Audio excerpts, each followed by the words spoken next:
So gouache seems to be a hot medium now. A lot of artists seem to be curious about it or working with it. I saw a recent article in Artist Magazine that really encourages the use of gouache as a medium for exploring new ideas in your own work. So let's take a look at the characteristics of gouache and how it performs on hot press paper, panel, and canvas.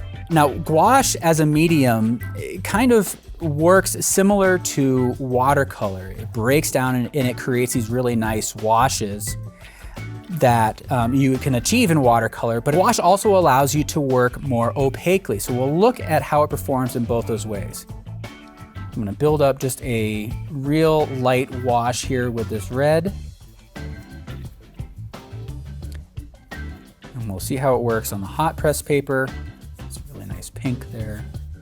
Onto a panel. Now this is a primed panel that is workable in oils, acrylics, and other media, and we'll bring it onto just an acrylic canvas.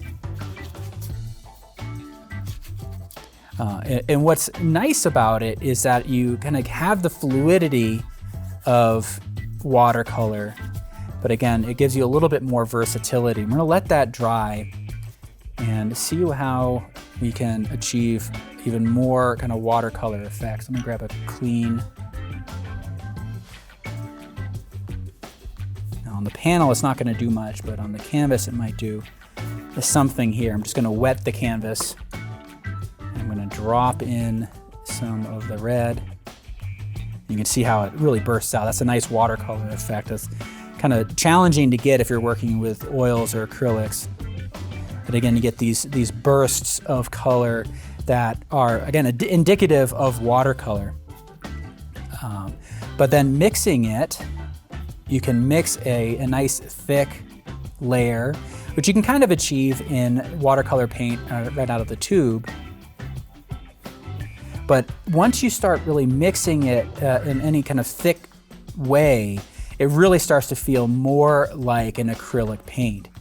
But, and this is actually kind of more of an acrylic gouache.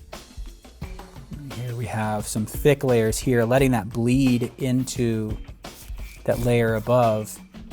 And the canvas here starts to feel like I'm working wet into wet with, like I would with a watercolor. I'm sorry. And it starts to work wet into wet like I would with an acrylic or oil paint.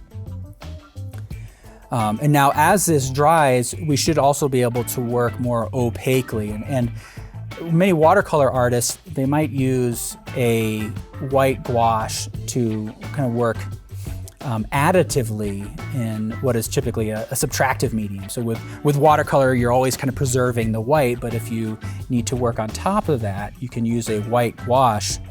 Let's see if this is still damp there. So I think we're gonna have to let that dry. Yeah, so I'm gonna let this dry and I'll be right back. All right, the gouache is dry, so now we can test really one of the key characteristics of gouache that separates it from a watercolor medium here. So it sets up and it's not quite as kind of plasticky as you might experience with a real acrylic paint.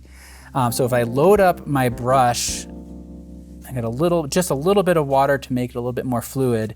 Let's bring it on top of the hot press paper. It really covers well.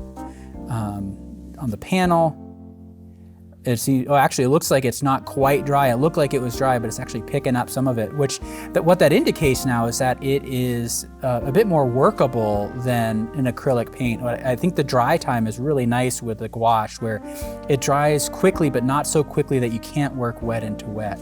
And if we drag in some thick gouache on top, you can get that nice rich white on the canvas.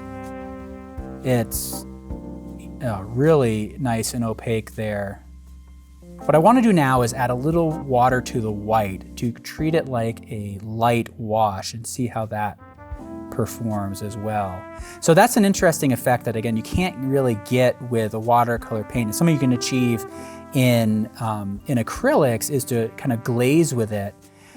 So in the end, gouache is really proving to be an excellent medium, both for a finished product and for experimenting with. It's a medium that really has been used by designers and illustrators for a long time, but as a kind of really true fine art medium, I think it works out beautifully.